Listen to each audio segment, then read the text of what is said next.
नमस्कार दोस्तों, स्वागत है आपका हमारे अपने यूट्यूब चैनल संजीवनी मेडिकल एजुकेशन में। मैं हूं डॉक्टर गोपाल, स्वागत करता हूं आपका। हमेशा की तरह हम आज स्पेशल टॉपिक में बात कर रहे हैं, क्योंकि इस समय मौसम भी चल रहा है जॉन्डिस, या जिसे हम भाषा में हम पीलिया के नाम से भी जानते हैं। तो आज हम जानेंगे कि पीलिया क्या है, इसके कारण क्या है, कितने प्रकार का होता है और उसमें क्या लक्षण दिखाई देते हैं। अगर किसी को हो गया तो क्या ट्रीटमेंट उसका होना चाहिए। तो चलिए शुरू करते हैं। जॉन्डिस जॉन्डिस इसे आम भाषा में पीलिया के नाम से जानते हैं। इसमें क्या होता है, इसमें ब्लड में सीरम बिलिरुबिन का लेवल नॉर्मल मात्रा से ज़्यादा बढ़ जाता है। मतलब ब्लड में सीरम बिलिरुबिन की मात्रा नॉर्मल क्वांटिटी से ज़्यादा मात्रा में बढ़ जाने से ही उसे हाइपर बिलिरुबिनेमिया या जॉन्डिस बोलते हैं। नॉर्मल इंसान में, ये हेल्दी ह्यूमन बीइंग में, ये 0.5 से 1 मिलीग्राम पर डेसीलीटर सीरम बिलिरुबिन का लेवल होता है मेल फीमेल्स में। लेकिन किसी कारण से अगर ये प्रॉब्लम बढ़ जाती है, इन्फेक्शन हो जाए किसी कारण से लीवर में, तो ये लेवल बढ़ते हुए जाता है। यानी कि सीरम बिलिरुबिन के लेवल का बढ़ना ही, ब्लड में सीरम बिलिरुबिन के लेवल का बढ़ना ही जॉन्डिस कहलाता है या पीलिया कहलाता है। ये इसे आम भाषा में आप समझिए। इसे डिवाइड किया गया है 3 पार्ट्स में जॉन्डिस को। पहला है हेमोलाइटिक जॉन्डिस, दूसरा है हेपेटोसेलुलर जॉन्डिस और तीसरा है ऑब्स्ट्रक्टिव जॉन्डिस। आपका बता दें, हम हेमोलाइटिक जॉन्डिस नाम से स्पष्ट है। हिम मतलब ब्लड, ब्लड के टूटने से ब्लड के टूटने से होने वाली जॉन्डिस को ही हेमोलाइटिक जॉन्डिस बोलते हैं। या किसी बार कई लोगों को, पेशेंट को खून की कमी होती है, एनीमिया हो जाता है। एनीमिया हो गया, खून ब्लड जैसे आरबीसीज टूटते हैं, ब्लड टूटता है, तो इससे वो हीमोग्लोबिन जो हीमोसाइड्रिन में कन्वर्ट हो जाता है और वो हीमोसाइड्रिन टूट के बिलिरुबिन में कन्वर्ट हो जाता है और उससे बिलिरुबिन का लेवल बढ़ जाता है। ये एक नॉर्मल प्रोसेस है। जब हीमोग्लोबिन लेवल बढ़ता है तो सीरम बिलिरुबिन का लेवल अपने आप कम हो जाता है। मान लीजिए किसी को ऐसी प्रॉब्लम्स आ ही गई है, हीमोग्लोबिन टूट गया है, यानी कि हीमोलाइटिक एनीमिया हो गया है आयरन डेफिशिएंसी के कारण, आयरन की कमी से हीमोग्लोबिन टूटा, हीमोग्लोबिन टूटने से आपका बिलिरुबिन का लेवल बढ़ गया, ब्लड में पीलिया का लेवल बढ़ गया, तो उसमें क्या लक्षण दिखाई देंगे। तो उसमें आपके पेशेंट को, ज़्यादातर पेशेंट को वही है, आँखें जो हमारे आँख का सफ़ेद का हिस्सा है वो हमेशा पीला दिखाई देने लग जाएगा, भूख नहीं लगेगी, पेट दर्द होगा और आपका लीवर राइट रीजन में दर्द होगा, आंखें पीली हुई दिखाई देंगी और आपके स्टूल जो लैट्रिन है वो डार्क कलर हो जाएगा, क्योंकि उसमें यूस्टार्कोबिलिनोजन यानी यूरिबिलिनोजन का प्रेजेंटेशन बहुत ज़्यादा हो जाता है, बहुत पीला दिखाई देने लग जाता है, यूरिन का कलर येलो हो जाता है। इस तरह के लक्षण दिखाई देते हैं अगर आपको हेमोलाइटिक जॉन्डिस या पीलिया हो गया है तो। वही दूसरे प्रकार की जॉन्डिस की बात करें, दूसरा हिपैटोसेलुलर जॉन्डिस को। हिपैटोसेलुलर जॉन्डिस ऐसा जॉन्डिस है, ये ऐसा पीलिया है जिसे हिपैटिक मतलब लीवर को हिपैटिक मेडिकल टर्म्स में बोला जाता है।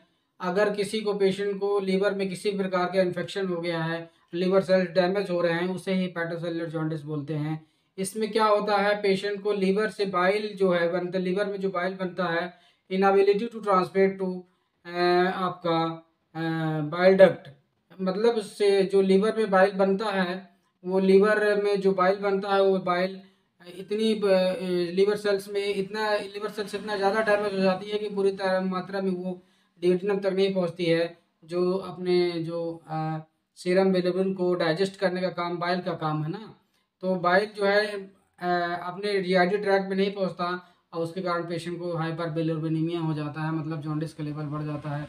तो वो कौन कौन से कारण है जिसके कारण आपको हेपेटोसेलुलर जॉन्डिस हो जाता है। तो सबसे पहला कारण है वायरल हेपेटाइटिस। अगर किसी प्रकार का हेपेटोसेलुलर इन्फेक्शन हो गया, हेपेटिक लीवर में इन्फेक्शन हो गया, उस कंडीशन में भी पेशेंट को आपके हेपेटोसेलुलर जॉन्डिस होने की संभावना बन जाती है। वायरल हेपेटाइटिस है, किसी प्रकार का वायरल इन्फेक्शन हो गया, हेपेटाइटिस हो गया है। आपका एल्कोहलिक हेपेटाइटिस है। एल्कोहल मतलब ये हेपेटाइटिस लीवर में सूजन की पहली अवस्था है जिसे हम हेपेटाइटिस बोलते हैं। तो वो किसी वायरल इन्फेक्शन के कारण भी हेपेटाइटिस हो सकता है, लीवर में सूजन हो सकती है, उसके कारण लीवर सेल डैमेज हो सकते हैं। दूसरा एल्कोहलिक हेपेटाइटिस हो सकता है। अल्कोहल मतलब शराब, पेशेंट शराब पीता है, शराब के कारण अल्कोहल लेने के कारण लीवर में सूजन आ गया, उसके कारण सेल डैमेज हो गए, दूसरा कारण। तीसरा कारण क्रोनिक एक्टिव हेपेटाइटिस है, बहुत पुराने समय से लीवर में सूजन है जो आगे चल के वो लीवर सेल डैमेज होने लग जाए, उसके कारण भी हो सकता है हेपेटोसेलुलर जॉन्डिस। और ये अगर इस हेपेटाइटिस को पूरी तरह आप ठीक नहीं करते हैं तो ये ट्रीटमेंट नहीं लेते हैं तो ये आगे चल के ये फाइब्रोसिस में कन्वर्ट हो जाता है, और फाइब्रोसिस को भी अगर आप ट्रीटमेंट नहीं करते हैं तो वो सिरोसिस में कन्वर्ट हो जाता है। ये खासकर अल्कोहलिक पेशेंट के साथ होता है, फैटी लिवर के पेशेंट के साथ होता है। तो अगर इसका ट्रीटमेंट नहीं ले तो सिरोसिस ऑफ लिवर हो जाता है। सिरोसिस ऑफ लिवर में क्या होता है, permanent damage of the liver cells, liver cells पूरी तरह डैमेज हो जाते हैं उस कंडीशन में। उसको ही हम सिरोसिस ऑफ लिवर बोलते हैं। कुछ ड्रग इंड्यूस है, कुछ दवाइयों को खाने से भी पेशेंट को हेपेटोसेलुलर जॉन्डिस होता है, यानी कि लिवर सेल्स डैमेज होती है और पेशेंट को पीलिया हो जाता है। जैसे एक टीबी की ड्रग्स है आइसोनियाजाइड, और आपका रिफाम्पिसिन है, क्लोरप्रोमाजीन है, कुछ ऐसे ड्रग्स है, एलोथेन, एमिट्रिप्टिलिन, ये ड्रग्स ऐसे हैं जिस एमिट्रिप्टिलिन जिस एंटीसाइकोटिक ड्रग्स है, उस ड्रग्स को भी लेने से पेशेंट को आपके आप मान के चलिए को जॉन्डिस होने की संभावना बनी रहती है। अगर इस तरह का पेशेंट है, अगर किसी को हेपेटोसेलुलर जॉन्डिस हो गया है तो उसको क्या लक्षण दिखाएंगे, उसको लक्षण भी सेम लक्षण दिखाई देगा।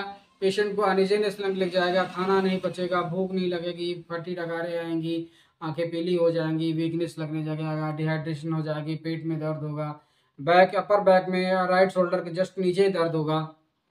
ये तेजी से इस विशेष पहचान है लीवर के इन्फेक्शन का कि कहाँ कहाँ दर्द होता है। राइट साइड रीजन में दर्द होगा, एपिगैस्ट्रिक रीजन में दर्द होगा, कोई स्कैपुला यानी कि आपके शोल्डर के जस्ट नीचे भी दर्द होता है, भूख नहीं लगती है, गैस बनता है, अफरा आता है, डकार आती है, लेटरिन कड़ी हो जाती है और कड़ी भी आती है, और आँखें पीली हो जाती है, पेशाब पीला हो जाता है, भूख नहीं लगती, इस तरह के लक्षण आपको दिखाई देने लग जाते हैं। अगर आप इसका ट्रीटमेंट नहीं करते हैं तो ये आगे चल के दूसरे ऑर्गन को भी इन्फेक्टेड करता है, और वो दूसरे ऑर्गन भी प्रभावित होकर वो अपना वर्क ख़त्म कर देते हैं, वर्क काम नहीं करता है, पेशेंट को सेकेंडरी प्रॉब्लम्स शुरू हो जाती है। तीसरे कारण की बात करें, तीसरे कारण में सबसे पहला है उसमें हमने पढ़ा हिमोलाइटिक जॉन्डिस, दूसरा हेपेटोसेलुलर जॉन्डिस, थर्ड में हमने जाना थर्ड का ऑब्स्ट्रक्टिव जॉन्डिस या कोलेस्टैटिक जॉन्डिस कहते हैं। मतलब ऑब्स्ट्रक्शन मतलब रुकावट हो रही है, कहीं पे रुकावट हो रही है। रुकावट, आपको पता है कि लीवर हमारा बाइल जूस बनाता है जिसे हम पित्त के नाम से जानते हैं। ये लीवर बाइल डक्ट के माध्यम से हमारे ड्यूडेनम में जाता है बाइल, और खाने में प्रेजेंट बिलिरुबिन लेवल को उसको डाइजेस्ट करता है बाइल। लेकिन अगर कॉमन बाइल डक्ट जहाँ से पित्त बन के आ रही है लीवर बाइल डक्ट में जा रहा है, और उस कंडीशन में पेशेंट को आपके वहाँ तक बाइल नहीं पहुँच रहा, तो खाने में प्रेजेंट आपका बिलिरुबिन वो डाइजेस्ट नहीं होता है, और डाइजेस्ट नहीं होगा तो वो ब्लड में उसका लेवल बढ़ेगा, और जब उसका ब्लड में लेवल बढ़ेगा तो वो भी पीलिया का कारण बनता है।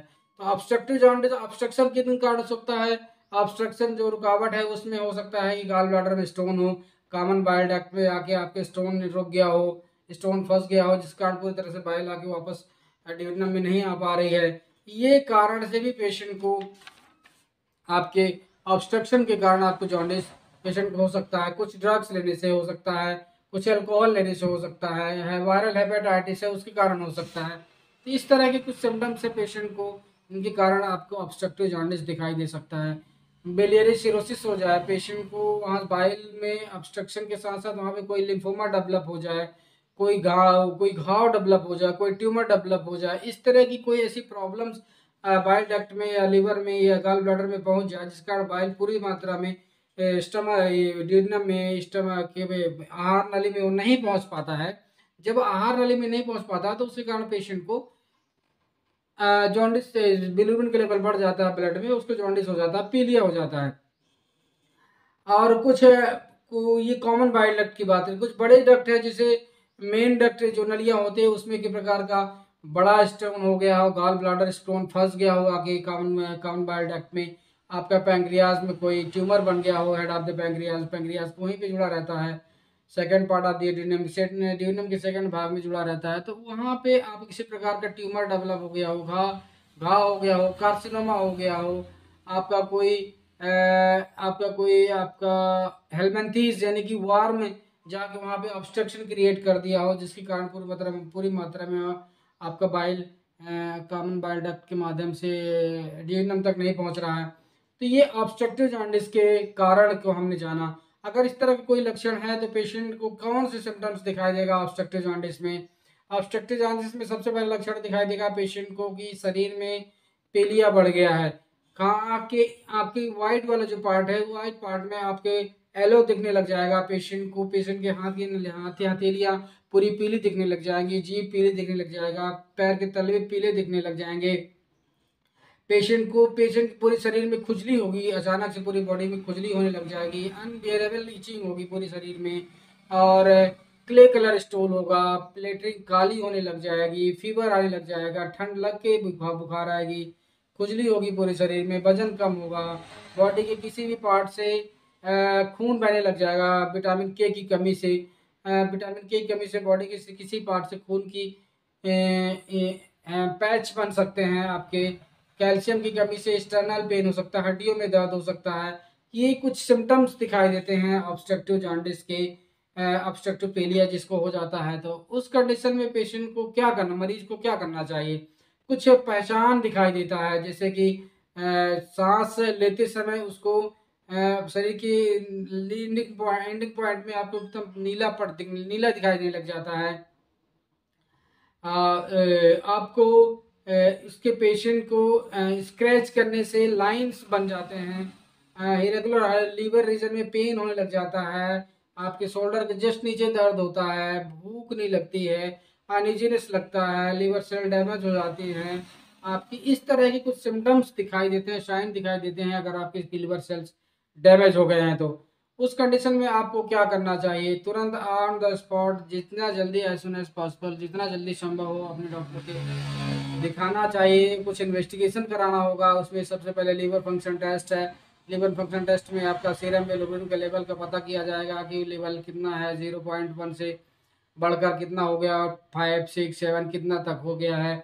डायरेक्ट इनडायरेक्ट लेवल देखा जाएगा। इसमें आपके सीरम लीवर एंजाइम देखे जाएंगे, SGOT, SGPT, एनालिन एक टेस्ट होता है, वो टेस्ट, ये टेस्ट देखे जाएंगे। लीवर सेल्स कितनी तरह डैमेज हुआ, कितना प्रकार से कितनी मात्रा में डैमेज हुए, ये सारी चीज़ें उसमें देखी जाएंगी।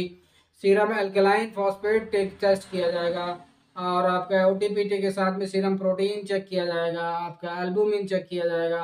ये सारी चीज़ें उसमें देखी जाएंगी कि प्रोटीन का लॉस कितना है, एल्बुमिन का लॉस कितना है, लिवर फंक्शन के लिवर डैमेज कितना ज़्यादा हुआ है। और साथ में आप सपोर्टिव इन्वेस्टिगेशंस करानी होंगी, जैसे CBC काउंट है, इन्फेक्शन लेवल देखना पड़ेगा, हीमोग्लोबिन काउंट देखना पड़ेगा कि उसकी वजह से तो जॉन्डिस नहीं हुआ है, इन्फेक्शन काउंट देखना पड़ेगा, कोई वायरल इन्फेक्शन है कि बैक्टीरियल इन्फेक्शन है, लिम्फोसाइट काउंट देखना पड़ेगा, MCB लेवल का देखना पड़ेगा कि विटामिन B12 की कमी से तो प्रॉब्लम नहीं आ रही है।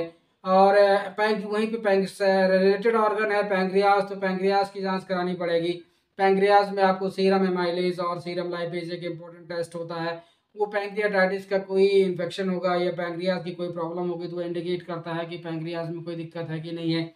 ये सारी चीज़ें आपको कराना पड़ेगा। Related organ kidney function test कराना पड़ेगा, हार्ट फंक्शन टेस्ट कराना पड़ेगा, routine microscopy, urine routine microscopy करानी पड़ेगी।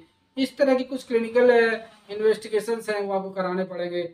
इन्वेस्टिगेशन कराने के बाद अगर पेशेंट को इस तरह की कुछ फाइंडिंग मिलती है तो ऑन द स्पॉट पेशेंट को एडमिट करना होगा। एडमिट करना, ऑक्सीजन लेवल देखना होगा, ब्लड प्रेशर रिकॉर्ड करना होगा। ब्लड प्रेशर अगर कम है तो उसको फ्लूइड, IV फ्लूइड है, DNS RL देके, NS देके उसको आप मेंटेन करना होगा। अगर जॉन्डिस का लेवल बढ़ा हुआ, पीलिया की मात्रा बढ़ी हुई है, उस कंडीशन में पेशेंट को आप मान के चलिए को उसको शुगर के लेवल को, अगर डायबिटिक नहीं है और डायबिटिक है भी तो डायबिटिक है तो इंसुलिन डाल के उसको डेक्सट्रोर 10%, 5% उसको IV फ्लूइड के माध्यम से देना पड़ेगा। अगर BP लो है तो डेक्सट्रोर पे नॉर्मल सलाइन DNS के माध्यम से फ्लूइड देनी पड़ेगी। इन्फेक्शन है तो एंटीबायोटिक थेरेपी देनी पड़ेगी। वॉमिटिंग है तो एंटी एमेटिक ड्रग्स देनी पड़ेगी, वनडे में वगैरह कुछ देनी। ये सिम्टोमेटिक ट्रीटमेंट जब आप हॉस्पिटल में एडमिट होंगे तो एडमिट होने के बाद ये कुछ विशेष स्पेशल ट्रीटमेंट देनी होगी पेशेंट को। इससे लिवर फंक्शन के लिए लिवर एंजाइम देना होगा, और कुछ ऐसी ड्रग्स देनी होगी, multivitamin drugs, antipyretics, pain killers, ये सारे ड्रग्स आपके पेशेंट को देना होगा। मल्टीविटामिन इन्फ्यूजन देना पड़ सकता है। ये कुछ ड्रग्स के अलावा आप घर में क्लीन वाटर पिएं, हॉट वाटर पिएं, यानी कि पानी उबाल के उसको ठंडा करके पिएं, और आप जितना जल्दी हो सके आप हॉस्पिटल में एडमिट हुए। और एलोपैथी, ये ड्रग्स की हमने बात की, होम्योपैथी में बहुत अच्छे ड्रग्स है। लाइकोपोडियम ड्रग्स 200 पावर या 200 में मिलती है, तो मदर टेंचर भी आप ले सकते हैं। चेलिडोनियम, कार्डुअस वेजस, ये ड्रग्स आप मदर टेंचर में लेके आप 20 ड्रॉप्स आधा कप पानी मिला के दिन में हर 2-2 घंटे में रेगुलर लेंगे तो आपको निश्चित तौर पे आप मान लीजिए कि आपकी जो सीवियरिटी ऑफ इन्फेक्शन है उसे आप कम किया जा सकता है। और जब तक आप इन्वेस्टिगेशन नहीं कराते हैं तब तक आप ये रेगुलर ये ड्रग्स लेते रहें जिससे आपकी प्रॉब्लम ख़त्म हो जाए। अगर आपको इन्वेस्टिगेशन में कोई अगर फाइंडिंग आती है तो उसका आप ट्रीटमेंट कराएंगे तो पूरी तरह से प्रॉब्लम ठीक हो जाती है।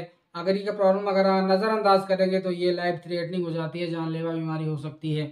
तो ध्यान रखने वाली बात यह है कि अगर जॉन्डिस किसी पेशेंट को हो गया है तो उसका लेवल ध्यान रखना ज़रूरी है कितना है, और वो बढ़ने ना पाए, उसमें क्या सावधानी रखना चाहिए। ये इस सारी चीज़ें हमने जाना कि जॉन्डिस क्यों होता है, कितने प्रकार का होता है, क्या लक्षण दिखाई देते हैं, क्या इन्वेस्टिगेशन करना होगा, क्या ट्रीटमेंट देना होगा। ये बेसिक ट्रीटमेंट है। बेसिक ट्रीटमेंट है, आप घर में अगर आप ट्रीटमेंट ले रहे हैं तो एलोपैथी के ड्रग्स को छोड़ने के बाद आपका होम्योपैथी में हमने बताया कि कार्डुओस मेजस है, चैलिडोनियम है, मदर टिंचर फॉर्म में आती है, इसको आपको लेना है। लाइकोपोडियम है, इनको मदर टिंचर फॉर्म में आप रेगुलर 20 ड्रॉप TDS के माध्यम से पानी में डाल के लीजिए। आप पपीते का जड़ पीजिए। इस तरह की रेगुलर आप कुछ ड्रग्स दवाई लेते हैं तो आपकी प्रॉब्लम काफ़ी हद तक इम्प्रूवमेंट हो जाती है।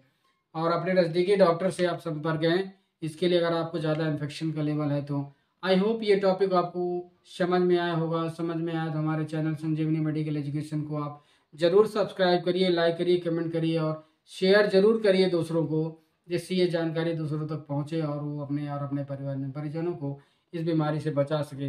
तब तक के लिए ऐसे इन्फॉर्मेटिव वीडियो पाने के लिए हमारे पेज से जुड़े रहिए। तब तक के लिए अपना ध्यान रखिए। धन्यवाद।